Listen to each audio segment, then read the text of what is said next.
This is kombucha, and I make my own kombucha, which is a probiotic drink, basically, that's made out of tea and sugar.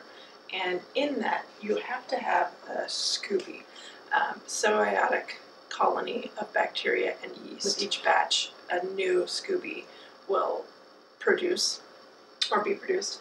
So here's a way to use Scoby. These are pieces of a symbiotic colony of bacteria and yeast, and so they're just all kinds of healthy little microbes in here. I've just cut this into little pieces, and then I lay it out and let it dry, and what you can use it for is as a little bandage. So you're going to have all these healthy microbes protecting your small little cut or something.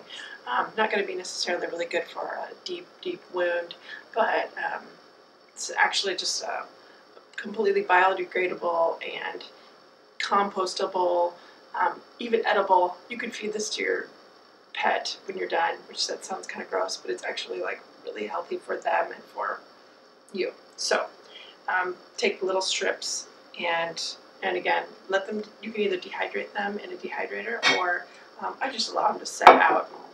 The Scoby looks like this. This one's kind of thick because it's it was a couple of batches worth, and so you can actually just kind of peel it apart and or use a knife and make strips that will kind of make sense. You can make various size strips for your bandages, and then wrap it around. Once you dehydrate your Scoby, it's going to be kind of like leather, but you can wrap it around your, say you have it on your finger, you can kind of moisten the ends and then kind of let it mold there to your finger, or you can also just use a little bit of tape or something, first aid tape, to help make it stick. But try Scoby, Kombucha Scobies, as your own bandage.